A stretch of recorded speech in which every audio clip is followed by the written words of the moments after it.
तर आता तुम्ही मगाशी म्हटल्याप्रमाणे बाबा की मुंबई पुण्याला काय जायची गरज नाही, तर इथंच बाबा युवकांना काय केलं पाहिजे की इथं शेजारी कुठं जॉब भेटत असेल तर तो जॉब करून आपली शेती बघून आपल्या कुटुंबासोबत राहून इथंच काहीतरी तुम्ही शेतीपूर्वक व्यवसाय करा. तर तुम्ही कसं काय केलं हे?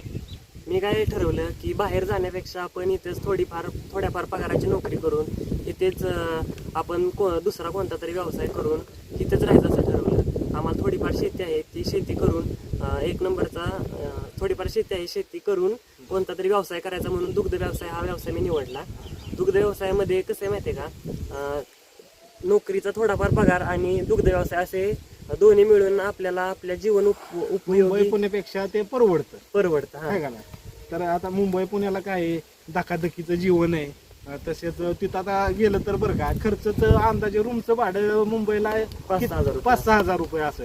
बाकी मुलांचा शाळेचा खर्च आला, पुन्हा आपलं बाकी काय गॅस आला, लाईट बिल आलं, अशा अनेक गोष्टी 25-30 हजार रुपये असले ना तरी मुंबई पुण्याला परवडतं. आणि इथं नोकरी करून कसं आहे माहितीये का, आपण घरचंच खाऊ शकतो, घरच्यांना पुरेपूर वेळ देऊ शकतो आणि घरचं बघत बघत शेतीही करू शकतो, परत नोकरी करू शकतो. त्याबरोबर आपण आता मी गायी सांभाळतो नोकरी करत करत. त्या गायींमध्ये आपल्याला दिवसाला 40 लिटर दूध जातं.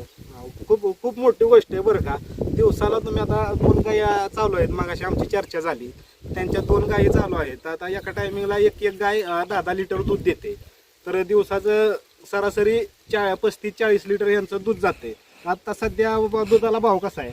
दुधाला भाव आपल्याला 37-38 रुपये बसतो, फॅटवरती असतो तो. हां हां. मग अंदाजे किती समजा आता तुमचा पगार कसा महिन्यावर निघतो का 10 दिवस? 10 दिवसांनी निघतो. अंदाजे महिन्याला आपल्याला 40-1 हजार रुपये मिळतात, त्यातून खर्च जातो. खर्च जातो 25-30 हजार 25-30 हजार रुपये शिल्लक राहतात ना. जर आपण चारा विकत घेतला तर शक्यतो चारा विकत घेण्याचं टाळायचंच मित्रांनो.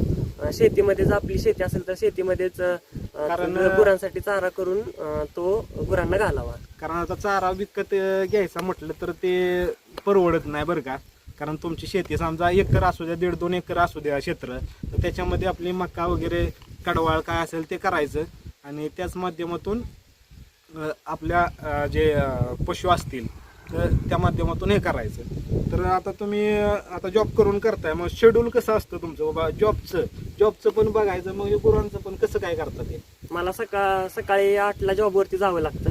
त्यासाठी मी पहाटे 6 वाजता येतो, गुरांच्या धारा काढून सकाळी 8ला जॉबला जावं लागतं. संध्याकाळी 4ला सुट्टी असते मला.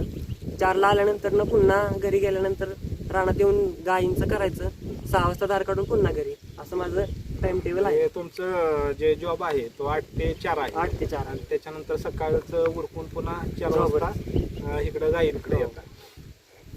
तर दुसरा असा एक प्रश्न आहे की बाबा ह्या व्यवसायामध्ये खर्च काय काय येतो तुम्हाला? खर्च काय, आपण जर घरी मका लावली किंवा कडवळ लावलं तर खर्च असा काय नाही, टप्प्याटप्प्यात केलं तर खर्च नाही. सुग्रास मध्येच फक्त खर्च होतो. सुग्रास कसं काय महिन्याला? मग 10 दिवसाला 2 पोती लागतात, महिन्याला 6 लागतात मला. आणि त्या सुग्रासामध्ये काय काय देता तुम्ही? सुग्रासामध्ये मी पेंड देतो, परत मकेचा भुसा आणि एवढंच. आणि त्याच्यामध्ये तरी त्या सुग्रासचे कसे काय दर आहेत आता? आपल्याला 1650ला पोतं भेटतं. एक बॅग किती दिवस जाते? 10 दिवस 5 दिवस जाते. 2 गायांना 2 बॅगा लागतात आठवड्याला का? हा. तर त्याचं जवळजवळ आठवड्याला 3300 रुपये जातात. आणि दुसरं पाण्याचं वगैरे आहे तुम्ही. आणि शेड काय विषय होतो, काय लोक काय करतात बाबा मोठं पाऊल उचलतात. काय मी काय अशा म्हणण्याचा अर्थ नाही माझा की बाबा तुम्ही मोठा घास घेऊ नका, पण काय करा, छोट्यातून सुरुवात करा. कारण डायरेक्ट मोठं काहीतरी करायचं म्हटलं ना तर तिथं आपलं पाऊल कदाचित फसू शकतं.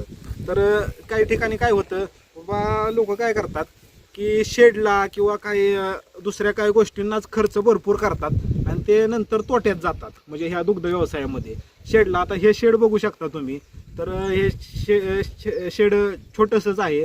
साईडनं आपलं हे केलंय, कंपाऊंड केलंय आणि हे नेट बांधलंय साईडला. तर ह्या शेडला अंदाजे तुमच्या किती खर्च झाला? 40,000 रुपये खर्च झालेला आहे शेडला. 40,000 म्हणजे थोडक्यात शेड केलेलं आहे तुम्ही. आणि शेड पण आता 3-4 गाई 5-6 गाई सहज बसू शकतात. आणि थोडक्यात शेड केलेलं आहे. आणि काही लोक काय करतात, की 5-6 लाख रुपये नुसत्या शेडमध्ये गुंतवतात आणि मग ते निघोस्तोवर पुन्हा काही लोक कर्ज काढून ते करतात. पण ते करायचं नाही मित्रांनो आपल्याला. आता तुमचं मला एक सांगा, आता हे तुम्ही मगाशी म्हटलं की तुम्ही मुरघास करून ठेवलाय, तर त्या मुरघासाला किती खर्च आलाय तुम्हाला?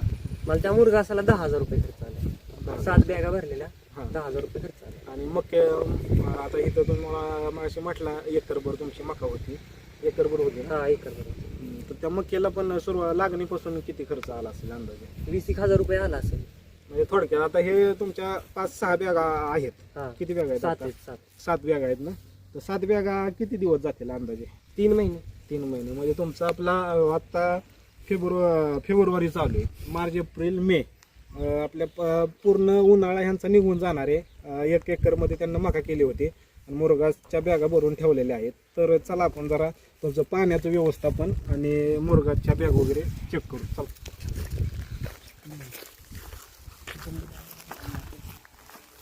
तर बघा मित्रांनो, इकडं त्यांचं रान आहे, संपूर्ण क्षेत्र आहे. इथं आता पुन्हा त्यांना मका पेरलेली आहे. मका पेरली इथं या ठिकाणी पाईपलाईन आली, पाण्याचं व्यवस्थापन केलंय आपल्या धरूनच. मध्यंतरी मला वाटतं आतमध्येच होत्या हो, काय? मध्यंतरी आतमध्ये होत्या, हा, पण थोडं प्रॉब्लेम झाल्यामुळे बाहेर बांधला. आता बाहेर बांधतात. तसेच यांना काय केलंय, आता शेडला रानात वस्ती असल्यामुळं शेडला कॅमेरे पण लावलेले आहेत.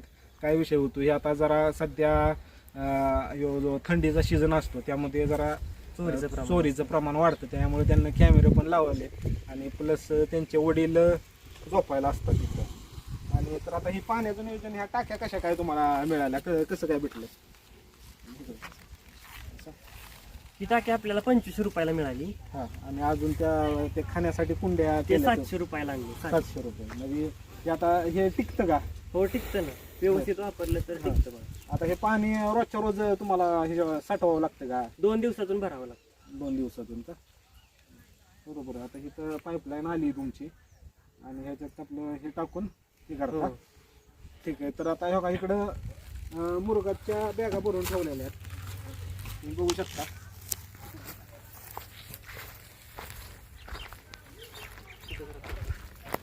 तर आता ह्या मुरघासच्या बॅगा तुम्ही बघू शकता मित्रांनो. 1, 2, 3, 4, 5 आणि पलीकडचा एक मगाशी संपला म्हटलं तुम्ही. हा. तर 6-7 बॅगा होत्या. एक एकर, पाऊण एकराच्या आसपास हे क्षेत्र होतं आणि ह्याच क्षेत्रामध्ये त्यांची मका होती.